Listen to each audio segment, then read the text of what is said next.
And good morning to you. Welcome to Up to the Minute. It is Monday. Check this out. It's March the 1st. Can you believe it? March 1st. We've made it almost a whole year since we've been working remotely since this whole coronavirus thing started. And we were sequestered to home. We're still doing it, but we're also broadcasting live for you today. And we've been doing that ever since the pandemic began. We're going to continue doing so. I've got your HCC news and information for the next half hour or so. And we got some special guests. We're going to talk mental health today as well. Very important issue. Right now, Raquel Sims is joining us live from her home. Good to see you, Raquel. How are you? Good to see you too. I'm doing great. And just like you, I'm just thinking about how we are coming up on a year of this entire the pandemic. So wow. Hard to believe. It's been a year. Now, if Brittany was here, she'd be saying, of course, it's easy to believe, because a year is basically a week for her, So she's going by probably 5 years for Brittany. But the rest of us, 2 weeks away, a little over 2 weeks away. We went off on spring break, and spring break's coming up again. We'll have another spring break. But then we hadn't returned to our buildings. At least many of us haven't. And we're still working remotely. Yeah, we're still working remotely and we're pushing through. And I commend HCC throughout this entire process because they literally were ahead of we are ahead of the 8 ball. And to see how we've made transitions has been so just amazing. Yep. Well, we've got a great show lined up for you. And Raquel, you want to remind everybody about the social media? Yes. Please don't forget to follow us on all of our social medias, on our YouTube, our Facebook, so that way you can see what we have going on. And also you can share this podcast. That's right. Share the podcast. All right. So we've got 2 special guests. Of course, Dr. Shawn Fitzpatrick from the Jung Center of Houston joins us every once a month, usually on Mondays when we don't have a major weather event. And Shawn is with us again this morning. Good to see you, Shawn. Good to see y'all. Thank you so much for having me back. Boy, we have so much to unpack with you. It's like a therapy session for us, and we got a lot going on. So we're looking forward to talking mental health awareness and hopefully getting some great advice from you. Yeah, looking forward to it. All right, Shawn, stand by. All right, Mohamad Tlass is joining us right now. Mohamad, we haven't seen each other in a while either. It's good to see you, and you're here to talk about academics and some disciplines that we have at HCC. First off, good to see you. How did you fare through the storm? We did okay. No complaints. In comparison to others, we're good. We're thankful. Okay, so, you've got to admit, HCC, our bread and butter here is academics. A lot of our students come to HCC. They want to get some credits under their belt, if not a 2-year degree, and then transfer on to another university. We offer a great platform to springboard our students into their either their college career or into the workforce. But today we're talking about the science programs that are offered. And, I was looking through this, Mohamad, and so I should say, physicists can make up to $140,000 a year? That is correct. As an engineer, of course, your background needs to be as a physicist. You can make over 150 as well in the right job. Yep. That's incredible, and what are some of the other things that people can get involved in? I know another one that struck out at me, astronomy. Yes. And here's the thing that really blew my mind. In the Houston area, there are only 7 astronomers. Is that correct? That is correct. So let me just provide the audience with a little information about the astronomy. What we offer is only courses to students who are either looking for a requirement for a science degree or they would like to gain an engineering or an astronomy degree. Where do the astronomers work? Do they work at universities? They do work at universities. Mainly, the majority, they think they have the ability to work with NASA if they get that chance. But universities and even community colleges, they do hire astronomers with such degree. Currently, we have 2 part-time astronomers on our team that they teach our astronomy students. So we're lucky to have a couple of part-timers because there's only 7 of them in the city of Houston, folks. It's an amazing number. I imagine the number is going to be growing though, right? That is correct. Physics in general, it's And when you talk about physics, you talk about astronomy as well. They go together. So physics, as you know, is the study of energy, understanding the principle of matters, as well as gaining some mathematical skills. As an individual dives deeper into the physics fields, of course, you start branching out, and it gets really, really interesting as an autonomist, or you're trying to work a little bit more with biophysicists or anything of that nature. Here's another one that sticks out because we live in Texas. Agriculture. That's another one that would imagine is growing. Here in Texas, we've got a lot of ranches around here. Somebody needs to be trained and certified to run those. That is correct. So our associate degree in an agriculture program gives you an overview on farming operations, such as soil management, crops, and livestock. Okay, so once you get through that, I would imagine it would be smart to take a few business courses as well, especially if you want to run your own ranch. That is correct. Well, for those also interested, they can branch out to our horticulture program. I don't know if you allow me to speak a little bit about it as well. So the horticulture is more the smaller scale of the agriculture. So the associate degree we offer, it's in regard to landscaping, operation, and management, and it provides those an opportunity to work more on the field of landscape. And I imagine, Houston's really big with green spaces. We've got them all over, and they're growing no pun intended there, but they're growing everywhere. We're really getting a lot, and it's wonderful to see that around. But somebody has to manage those spaces too. That is correct. And don't forget as well, in Texas in general, is the golf courses. We have a lot, and they require very specialized management as well. So, what about biologists and chemists? The associate degree we offer in biology, we offer two kinds. We offer the one in major biology for those who would like to transfer to a four-year university to obtain their a biology degree and move on higher, or associate degree in biology for health sciences for those who would like to transfer to a nursing program. The beauty about the biology program, if you're still not sure where you want to fit in the medical field, you can work as a biologist, and your average salary a year about $39,000.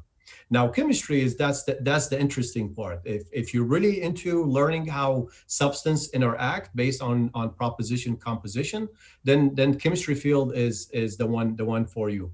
And most of our students they transfer to a four-year university, but for those who like to work, they can get an entry level into a chemistry lab or anything in the science field with an average salary of $56,000. Or I know biology technician is one of the programs we offer, and also chemical technicians. Are they employed in the Texas Medical Center? Most of them, yes. And they employed actually in the research field. Right now, the Texas Medical Center is shifting the focus more on the research. And as everybody aware, since last year, COVID kind of opened up, sadly, but opened up a new opportunity for the medical field to look and explore a little bit more. Geology, that's another program we offer here at HCC. And I know when you think geology, you think oil and gas, but really it's so much more than that. It's really, the associate degree in geology is very intriguing. It teaches you the history of Earth, looking for resources such as water and mineral, anything of that nature. And I always tell the student, if you love solving puzzles, I think geology is worth considering. And if you work in the energy field in general, not only in the oil and energy sector, your average salary, you're talking roughly about $64,000. Which is pretty good. And would you be able to do that with a 2-year associate's degree and some experience? Yes, if you gain some experience, and again, it depends on the field, the requirement what they're asking for. Yeah. But once again, physicists, there's an increase needed, looks like about 8.5% over the next 4 years. $149,000 a year is the median income. Mm-hmm. That's for those who have the graduate degree in physics. Yeah. And that's where all our students, the ultimate goal to transfer to a 4-year university to gain a bachelor degree and moving on and obtain their master degree as well. I know with these type of, from the little science courses I took in college, because I'm a communications guy, so my science was very limited in college by design. But most of from what I could tell with those courses, they have a lab component. How have you guys been able to do that with the onset of COVID? It's been, I mean, it was challenging at the beginning, but I'm very proud. I have a great faculty member. They worked nonstop since the beginning, trying to establish some components online and to help students achieve their goals and meet the course requirement. We're still working on it. As technology grows, we're growing as well, but we're meeting the requirement that is needed to make sure the students are obtaining the information. Mohamad, as we move forward through this whole COVID thing, these obviously are STEM jobs. This is the STEM field, science, technology, engineering, and math. How do you see it growing once we get past COVID? I mean, they're talking about lifetime effects that people could have from COVID. So a lot of research is going to be needed for that. Do you see STEM careers growing more once we get out of this COVID thing as a result of COVID? Yes, I see it growing drastically just because of what COVID, again, what provided for the science field to explore and trying to revamp and being more innovative when it comes to technology. We've been talking with Mohamad Tlass, the interim dean of HCC's Earth, Life, and Natural Science Division. We appreciate you being here on the show and highlighting some very lucrative careers. And I imagine, first off, you can't just get into a career because it's lucrative. You've got to love what you do. And I guess that's a big point you get across to your students. So Todd, what I would like to tell the student, if you like teamwork, if you're interested in nature, if you have that curiosity about data and facts, and you really want to have an impact, positive impact locally and internationally, I would highly encourage you to sign up for one of our science courses or science programs. Absolutely. If you want to learn more about it, we're going to put the link in the social media post for the show. Mohamad, thanks for being here. Stay safe, and we look forward to seeing you soon. Thank you very much, everybody. All right, so we are going to move on to Dr. Shawn Fitzpatrick from the Jung Center of Houston. It's good to see you, Shawn. Thanks for being here on the show. Really is my pleasure. Thank you so much for having me back, y'all. Boy, so much. It seems like a lifetime has happened since we spoke last, you know? Before we went into this whole freeze thing, Judge Lena Hidalgo, the Harris County judge, came out and said, we need to look at this like a Cat 5 hurricane. And a lot of people, including myself, said, okay. It's just going to be very, very cold. But, you know, and I've said this before during the show, if I was going to take a week and a half off from work, I didn't want to spend 1 week trying to survive. Yeah. And I think for the first time, even though when hurricanes come through, you know they're going to go away, this was such a weird thing for the city of Houston because we just weren't prepared and we don't know how to handle a deep freeze that just puts us all out of power and then we're fighting to survive.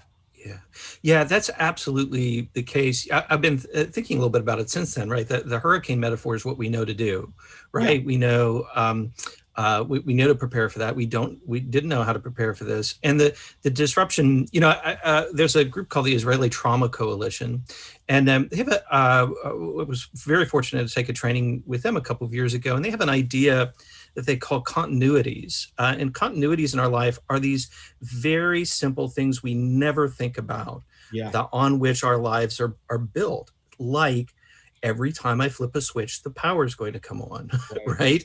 When I turn on the faucet, the water is going to come out. Like the ceiling is going to stay up there and it's not going to come down on me. And when those things change, those continuities are broken, it radically affects our ability to navigate the world. It sort of gets at our psychological foundations in a way that we don't necessarily always take seriously enough, I think. I think in talking with people since I just saw, by the way, it's Winter Storm Uri. Is that the name? I just learned that last week because I had no power for the better part of a week, you know. That's exactly right. Uri inflicted itself on us without us even knowing his name. Like when something like this happens, we lose our ability to orient in the world in a way that we aren't necessarily aware of. And it can take some time to recover that balance and that sense of where the compass is and, you know, what direction we're heading in. One of the things I saw, you know, in social media, and I felt myself, was last Wednesday, you know, we were off last week, for the first part of the week, because a lot of folks still didn't have power and we were getting back up to speed. Wednesday was the first day even though we got power back a few days earlier, Wednesday was the first day I could get back to work. And sitting down at this computer, going live and being able to talk to people online and get back into some type of routine was so comforting to get some normalcy back. Is that a good feeling? I mean, I seem to think a lot of people felt the same way. Yeah, absolutely. It gets back to that idea that there are certain things that we do that that structure our psychological, like our mental health, in ways we don't even think about. And it's like being able to log in, like being able to have a stable place to go every day, and consistent activities that we're engaging in, like going to work. But it also takes, one of the other things that I've heard is that people are struggling to find the rhythm, right? So when we have these disruptions in our life, you were saying, like, if I chose to take a week off, I would not have chosen to take it to survive, right? And it takes time to get out of that threat mindset, right? So you may have heard of this idea that when we're under threat, we have these hardwired instincts to flee, to fight, and to freeze, right? And it takes time to come out of those. When our life is threatened to one degree or another, those instincts kick in, and it takes a little bit of time to loosen up. And but being able to go back to turn on the laptop, to log in, to engage with our colleagues and friends and so on and so forth, those are important steps along the way. And being able to do the simple things, like take an elevator, or open up your refrigerator and grab a cold drink, or not have to wear your overcoat to bed at night. I was talking to some of my friends after all this was over with, and inside their house, it never got above the mid-30s, or I should say the low 30s. They were in freezing at all times in their houses. Some of them lived in older houses in the Heights. We're just not used to that. Do you see trauma from this remaining, and is it okay for that to remain in people? Yeah, well, I appreciate you saying that. Is it okay for it to remain? Well, on a cultural level, a social level, and a political level, no, it's not okay. But on a personal psychological level, yes, of course it is. And of course, the effects of this will show up in our lives in ways that maybe we can't predict.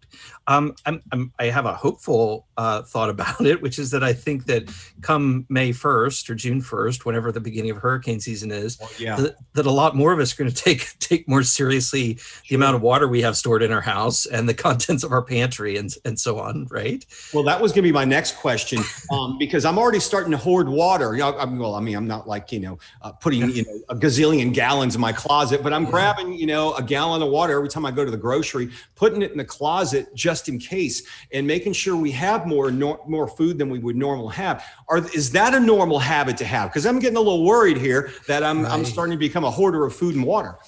So let's talk a little bit about what normal versus abnormal, and actually let's talk about, it's just very practical. It's what interferes with you being able to live the life that you want to lead. Right. So having clearly, it's been demonstrated to us that having enough water, a gallon a day per person in the house, in the event that the water goes out, is necessary for our survival. And that's really valuable. Right.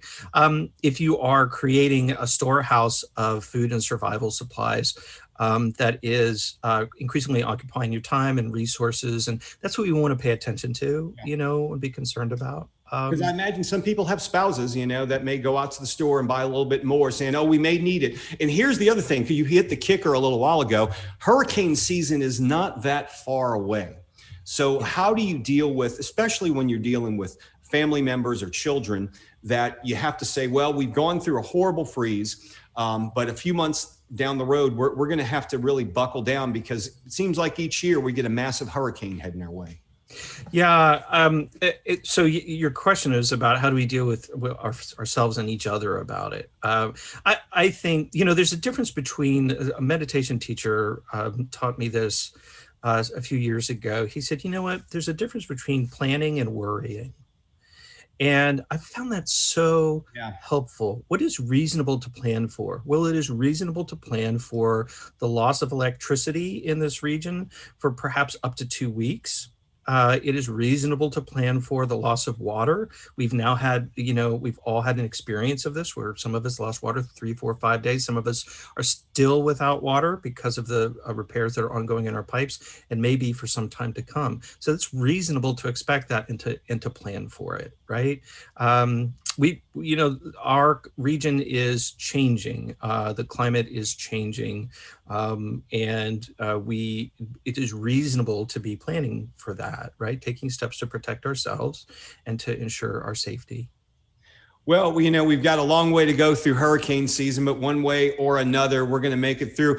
Shawn, the Jung Center of Houston, once again, located on Montrose. You guys are near the Museum of Fine Arts, Houston, just right down the street from it. Last time we spoke, you'd reopened your gallery for appointment only, and you're doing most of your stuff online. That's true. And we're still online. Our gallery is open. And the doors, depending on when staff is available, the doors are open now. You can walk in, and we have a new show that just is going up today, actually, by Tanya Botello. And the opening for that is on Saturday. We also have a class starting this week called Cultivating Satisfying Relationships with a wonderful therapist and friend of mine, a really well-regarded teacher in our community, Anna Guerra. And that'll be happening online. Okay. There's a Self-Compassion Saturday is this coming Saturday. There's always something new happening, and you don't have to drive down to the Montrose area to participate in what we do. Shawn, we appreciate you being here as you are every month with some wonderful mental health tips. We were talking about worrying a second ago. What I learned several years ago is 95 to 99% of the things I worry about never happen. Yeah. Isn't it weird? You meditate, right. That works, but worrying just never works for me. Yeah, it doesn't help. If it's pointed toward taking more control in your life, that's what you want, right? Yeah. Some great advice, Shawn. We look forward to seeing you next month. Hopefully we'll have a very quiet month. Knocking wood as fast as I can. Yeah. Thanks, Todd. Thank you so much. Shawn. Take care. Yeah, you too. All right, we're going to move on to Raquel. She is joining us from, you're at your home today. Of course, as we mentioned, 2 weeks away from working virtually for a whole year. That's just blows your mind when you think about it, Raquel. Yes, it definitely blows my mind, but we are getting great news and we have hope coming to just Texas, period. So speaking of coming up on a year, to think that we were dealing with the pandemic, now we can honestly just be confident and say that we have a vaccine now that people are able to get in. One of the things that just really recently took place in Fort Bend County was they're offering vaccines to phase 1 and phase B workers, and they're offering the Pfizer vaccine and the Moderna vaccine.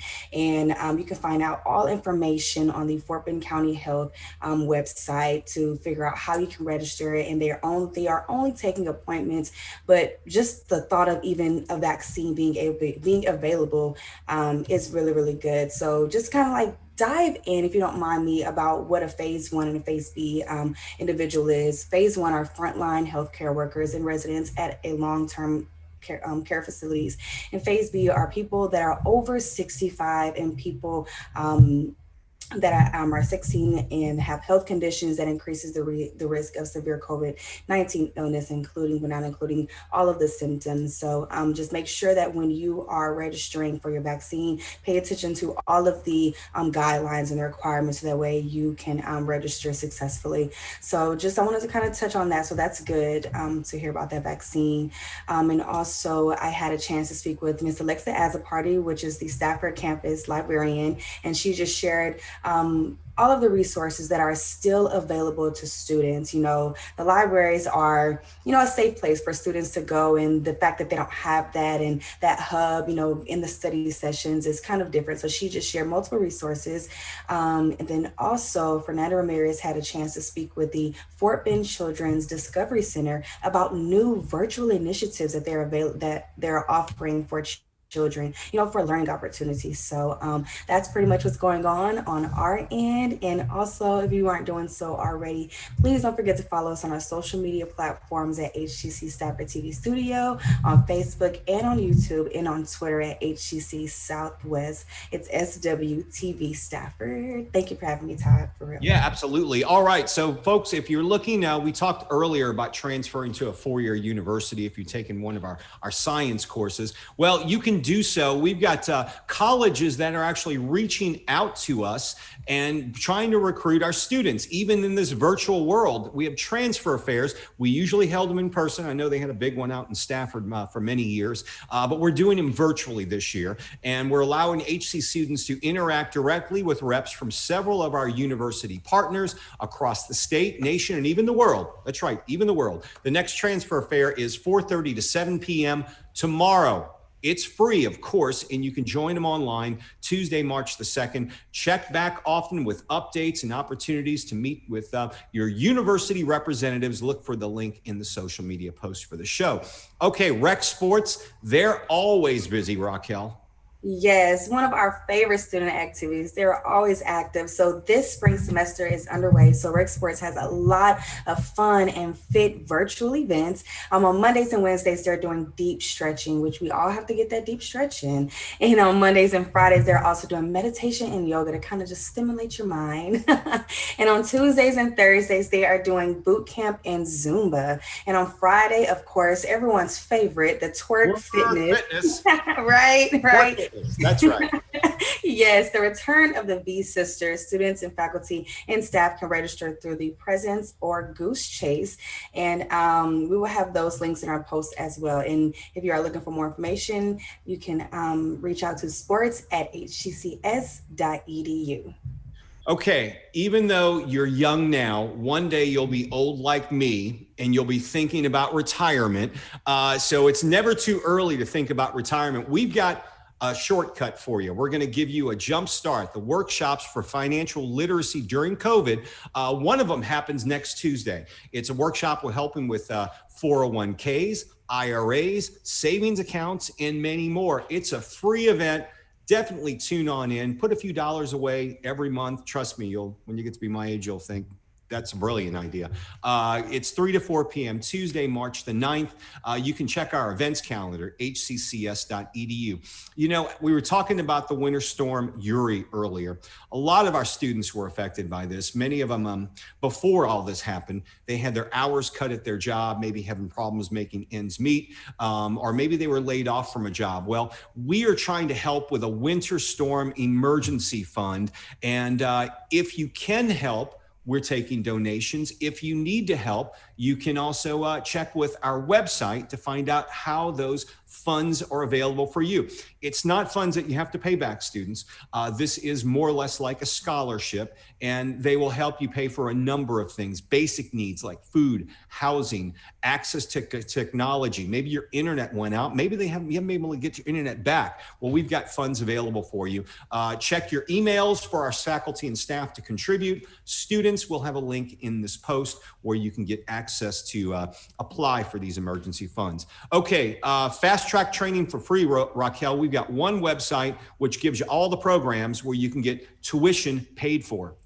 Yes, HCC has free training to get you in and out into a high demand, keyword, a high demand field, from air conditioning to cybersecurity to logistics to welding. Please go to the website. The link will be provided and search fast track training. And we also have that link at the end of the show as well.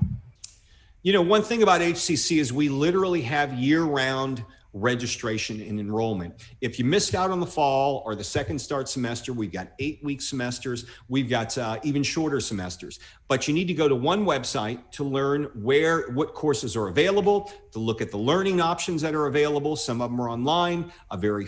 Some of them have lab-based classes in person. So you can get all your information and, most importantly, register early by going to hccs.edu/now. Okay, so tomorrow on the show, looks like we're back with our Tuesday culinary series, Raquel. Yes, we are back, and every time I hear culinary, I always think of food, so that's exciting. But they are returning with something we may all need right now. I'll be here. From all the stress, but not really. This one will be used in recipes from Houston's own St. Arnold Brewery, and I love that place. I always see it on the side of the freeway. Yeah. I can't wait to find out more. They've got a restaurant there, and so Chef Ryan Savoy will be joining us to share how he uses our local brewery's famous beers to make pizza. What goes better with pizza than beer? Well, you can put the beer in the pizza. He'll show us how to do that. It's in the crust and in the sauce. And we'll also have financial coach Daniel Scholl, who will join us to talk about HCC's financial literacy workshops that we just talked about a moment ago. He'll explain it, break the whole thing down for you. So make sure you join us tomorrow. Raquel, thanks for being here. Thank you so much for having me, and I hope everyone has a great week. All right, and thank you for joining us. We'll see you tomorrow live, 10 a.m. right here on Up to the Minute.